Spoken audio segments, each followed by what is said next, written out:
Okay, in this video we are going to solve the system of linear equations, that is 3 equations and 3 unknowns, using the substitution method. If you recall from previous studies, when you did 2 equations and 2 unknowns, we would look at the substitution method.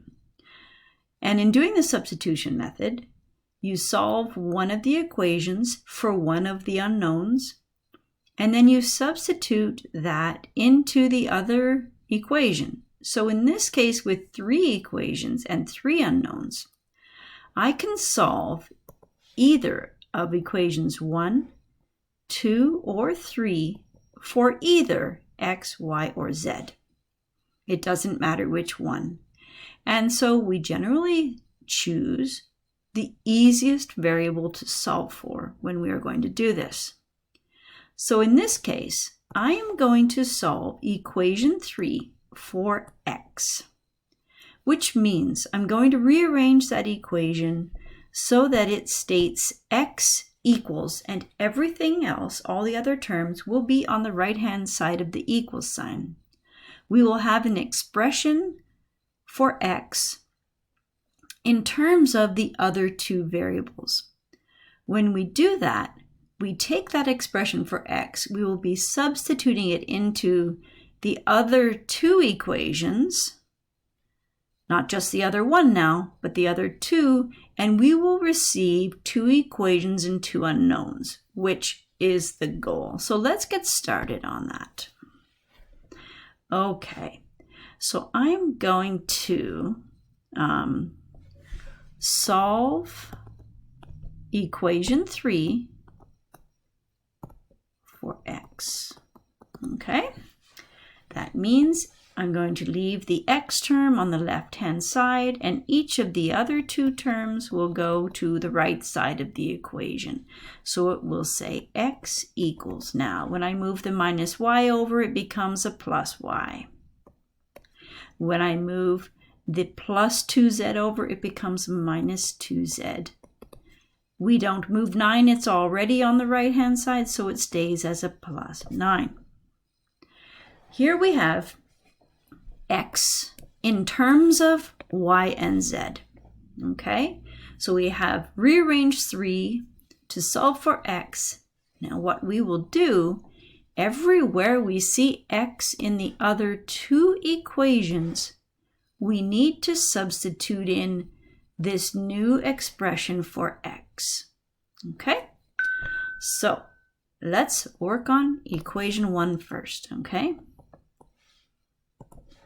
2 times x. All right, now it's not x anymore, but we're putting in something equivalent to x, which is y subtract 2z plus 9. Do we agree? This is like saying 2x. This is the new x right here, okay? So, minus 3y plus 2z equals 18. That is the rest of the equation. That's a little messy, but as you can see, the only variables we have now are y and z. So when I rearrange this, not rearrange, but when I simplify this equation, I will have an equation in only 2 unknowns, y and z. So let's complete the work there. Remember, 2 is multiplied by y and minus 2z and 9. So it's 2y subtract 4z plus 18 minus 3y plus 2z equals 18. All right. Let's simplify this, and we might as well keep it in the general form with the y term, then the z term equals the constant. Okay, let me fix that z. So 2y subtract 3y, these are like terms right there and there, it's minus y. And the z terms, minus 4z plus 2z is minus 2z. And we have 18, and I have to subtract this 18 when it moves over, so that'll be 0. All right. Let's put that up over here, and we're going to call it A. It's my first equation that is two unknowns only. So we'll say it's minus y subtract 2z equals 0. Okay.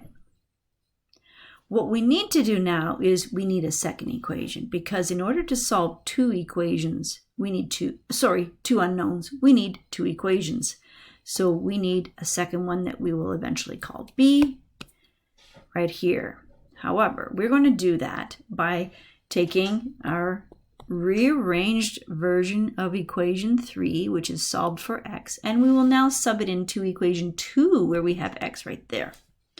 So let's rewrite that one. Okay, so equation 2 is, that's just so we can see it, all right, minus 3x, but not x. We're not writing x anymore. We're writing y minus 2z plus 9. And then plus y minus 3z equals minus 13. Okay, we just need to tidy that up. All right, so we use distribution. Minus 3 times y is minus 3y. Minus 3 times minus 2z is plus 6z. And minus 3 times 9 is minus 27. Plus y minus 3z equals minus 13. All right, gather like terms. First, the y terms. Minus 3y plus y is minus 2y. 6z minus 3z is plus 3z equals minus 13. And then when we move the negative 27 over, it becomes plus 27. So minus 13 plus 27 is 14. Okay, there is our equation B. Minus 2y plus 3z equals 14.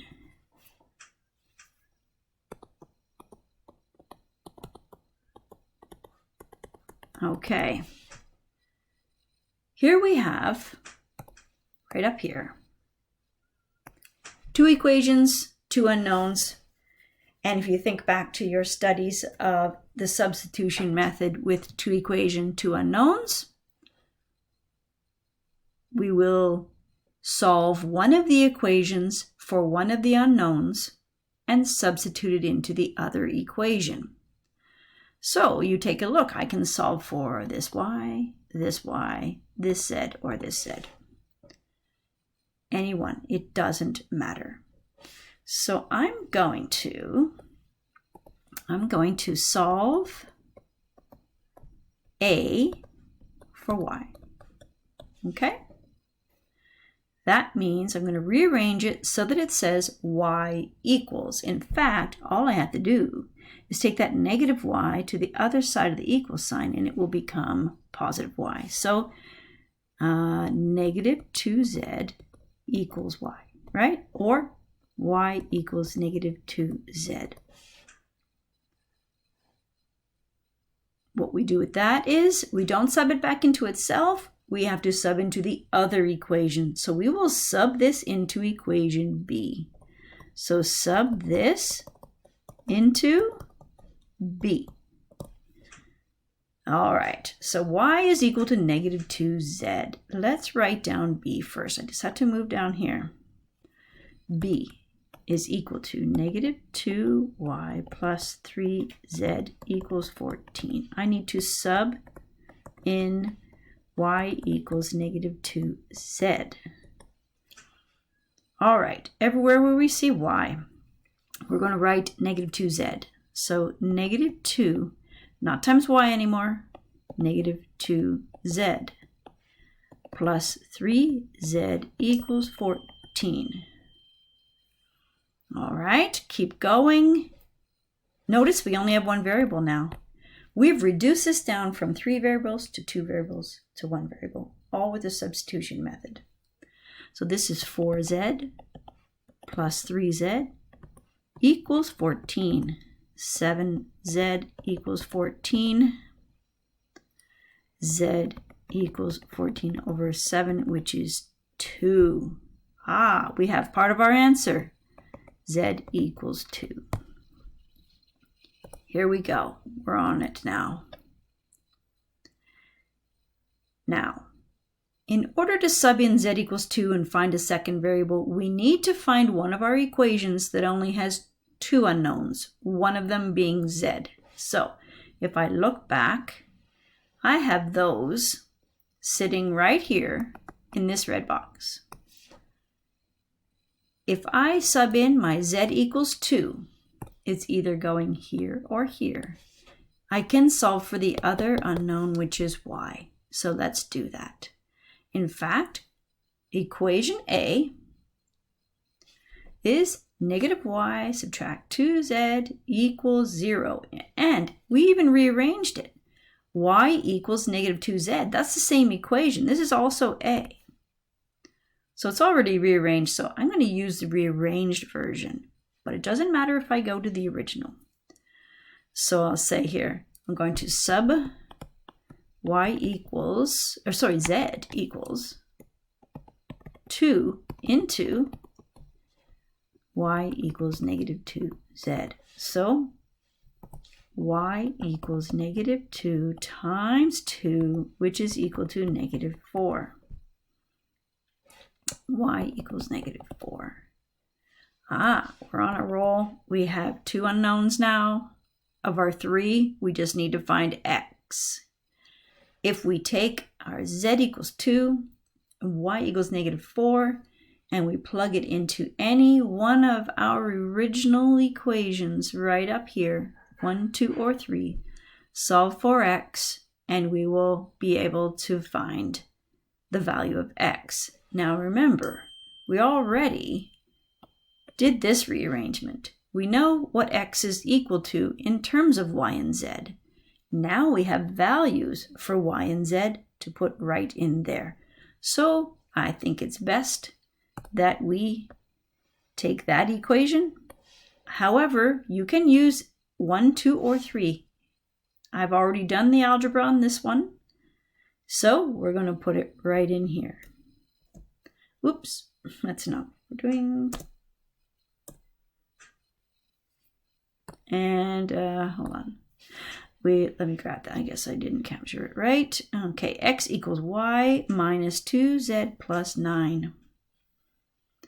So x equals y minus 2z plus 9.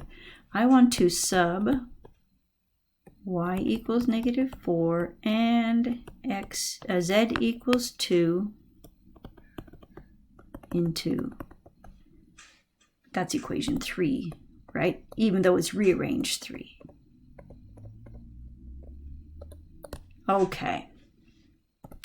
X will be equal to, all right, y, so negative 4, subtract 2 times 2 plus 9. Let's see what that turns out to be. X equals negative 4, subtract 4 plus 9. X equals, so that's negative 4, subtract 4, which is negative 8, plus 9, which is 1. So there's our z. That's our x, I mean. So generally, with x, y, and z, we can state the results as x, y, z. So our answers can be stated as 1, y is negative 4, and z is 2. And there is our solution. Thanks for watching.